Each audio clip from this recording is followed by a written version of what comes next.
Boys, huge shout out to Charlie Eden. Thank you, buddy. Thank you for sending it. But the Pure Later guy just showed up and he was all like, funny company name you got there. And I was like, ha ha, yeah. And this is why he said it.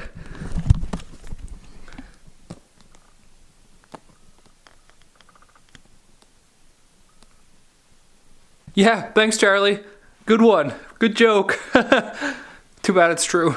I'm actually still in my pajamas. I didn't expect to get this early in the day.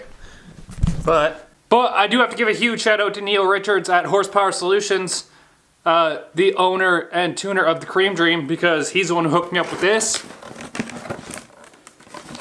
He gave me a sick discount deals. Hey, we got it. We needed that. And then we also got motor oil for Kent's Whipple Mustang. Well, we may as well start hooking it up. Make sure to follow me on Instagram, super_Williams, because that's what I was doing. I was posting Instagram first. We got cool stuff. I'm gonna run this harness first. This is the ECU. This is what we've been waiting for. It's like a high quality piece of metal equipment though, holy shoot. That's heavy. So I was going through the box and I needed some transmission dowels, and this is how Charlie decided to send me them. I can already tell that there's like 8 rolls of duct tape on this thing. Really? Come on, man. Now my stupid fat little fingers have to try and get all this tape off it. Don't you have better things to do, Charlie? So we started running our harness. Everything tucks away actually really nicely. It's a perfect fit. Wideband actually comes out by our exhaust. I think I'm gonna run it exactly where this harness went, right here, through a grommet, and then I took the stock ECU out, and it's kind of similar size to the Holly.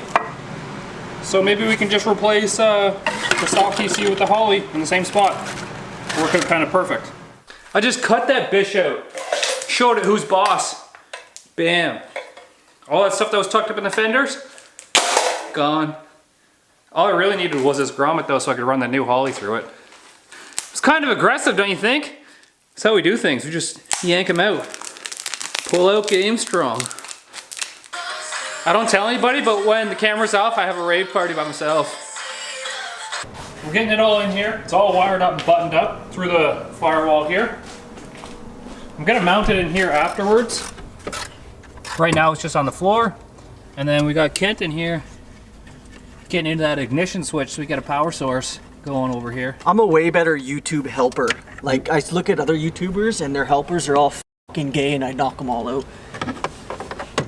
That's one way to put it, I guess. Yeah. Well, Kent left. I'm trying to download the Holly software and it's not working out so great for me, so this might be a little bit.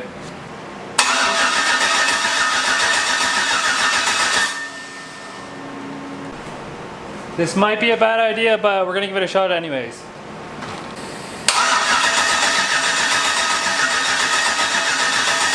It didn't work. All right, it's a couple days later now. A couple things to talk about. I was at work, so. Neil sent me a base map. I have it here.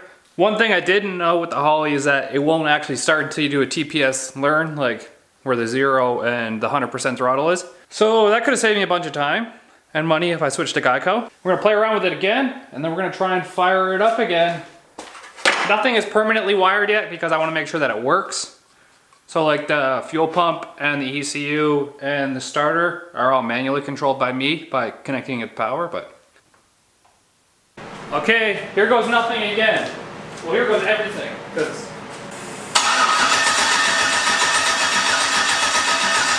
Sad! I can smell fuel though. That's a positive.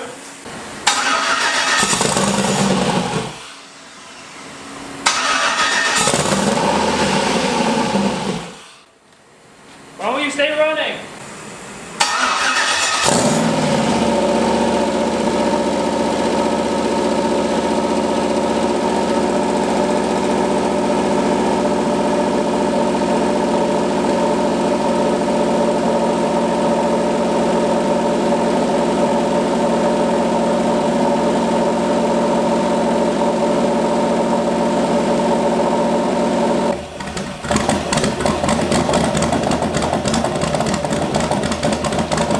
I had the idle air control set up by drive-by-wire instead of the stepped idle air control valve, so we'll try it again here.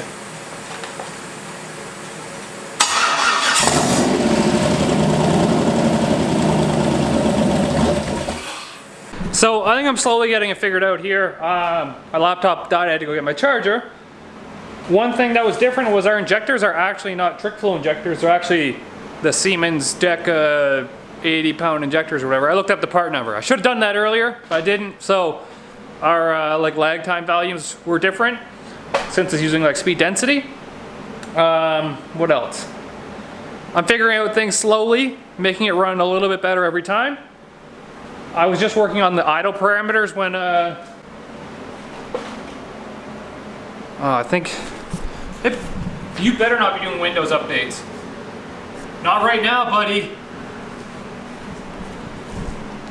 I was just working on the idle parameters because it has such a big cam. I wanted to bump the idle up a bit because it was like idling at like 650, I think, and it wouldn't stay idling. So we're gonna do that. And I mean, there's no leaks yet. There's a bit of heat in the coolant too, which is good. I wonder what our oil looks like. Our oil pressure says 35 PSI. I'm not sure how right that is. It might be because maybe I forgot a bearing or something. Who knows? Who knows with me? But it's oil pressure in the head. I don't know if that matters. We'll find out. Actually, come to think of it, our scaling on the factory oil pressure sensor might be bad. I used 130 PSI at 4.5 volts, I think. Someone tell me if that's right, or if it's supposed to be 80. Because if it's 80, then we'll probably be good. I don't know. Whatever.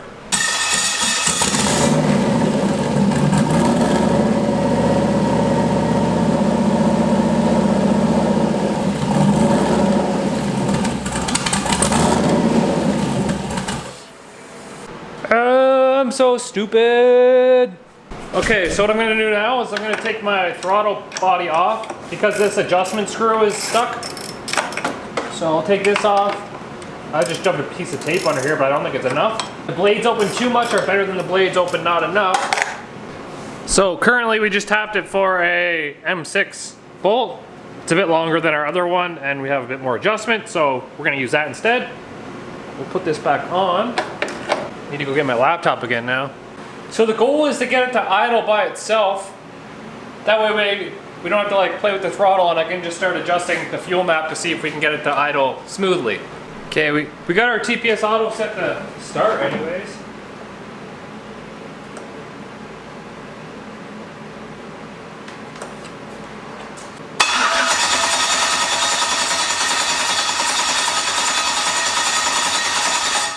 Why do you not start at all now? Too much open? Maybe? Oh, never mind. Never mind. It would be smart if I hooked the fuel pump up.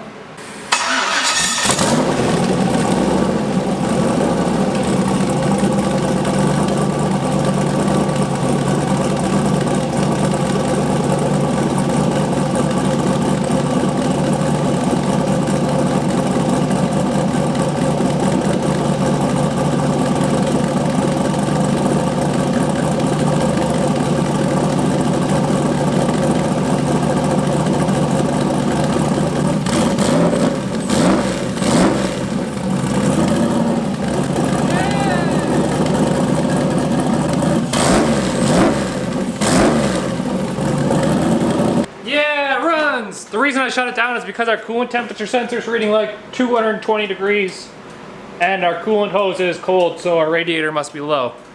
And the fan is not hooked up yet either. But it runs, it idles, which is great. So I logged that, I'll send that off to Neil and maybe he can work something out, but it idles fine and it revs up fine. The next thing to do is gonna be to wire it up so we can use the key. And then I'll go inside and I'm gonna talk to you for a little bit here quick and then I'll upload it. So we're back inside. This is how flat our air fuel was. It was a bit up over the place, but it was like right around the 13, 14 range there. I mean, 13.8, 14.0. That's our other converter that we ordered. So this is the one Andrew sent us, and then this is the one I bought. This one was like made for a turbo car, so we're gonna use this one. Unfortunately, I am on night shifts right now, so I do work tonight. I can't really screw around with the car too much. That's why I was only out there for a short time. Between the time that I filmed the first clip of this video and the last clip of this video, it's been like 4 days now. Just me going back out there and then coming back inside and talking with Neil and then searching up my own, trying to figure out just how to get the startup working. And I think I got it going pretty good now. So yeah, I have 3 more nights to go. That means after those 3 nights, we're going hard on the car, and we should be driving it these set of days off. So like within a week, we should be able to drive it. So yeah, I know there's not that much footage in this video. I'm super stoked about what we accomplished. The oil pressure thing is a bit scary. Maybe we'll just throw some like 50 weight in it because it's only 30 weight right now. Thank you guys for checking me out. Subscribe to the channel. And this bitch gonna fly. It's gonna fly. I think it is. With that proper torque converter in it and the setup we have, it could be a serious car. Now, I'm trying to be like a Swiss Army knife, if you know what I mean. I don't want to be good at just one thing. Like, a Swiss Army knife is good for a lot of things, but it's not the proper tool for that thing. But it knows how to do a lot of things. So I want to be able to know how to do the tuning and know how to do the fabricating and know how to do the mechanic work and all that stuff. But I don't want to just specialize in one thing. So I'm kind of trying to be like a Swiss Army knife, if you know what I mean. I want to be a multi-tool. Not like that, not a tool, but yeah, if you catch my drift. I want to be good at all and it's not that I need to be a professional at all the things. I just want to know how to do all the things so I can do them myself, because once you start going to shops and having to pay for fabrication and tuning and this and that, it all adds up and it all goes like your budget's way out the window and you just don't have fun if you're just throwing money at something. I want to be able to like do it and be hands-on and have fun with it. And that is why we took apart the motor ourselves. We did all the work ourselves. We got a TIG welder so we could start doing fabrication ourselves. That I'm playing around with the ECU, trying to figure it out. I do have help to learn how to do it, but I'm trying to do a lot of the things by myself. And you don't see that often nowadays.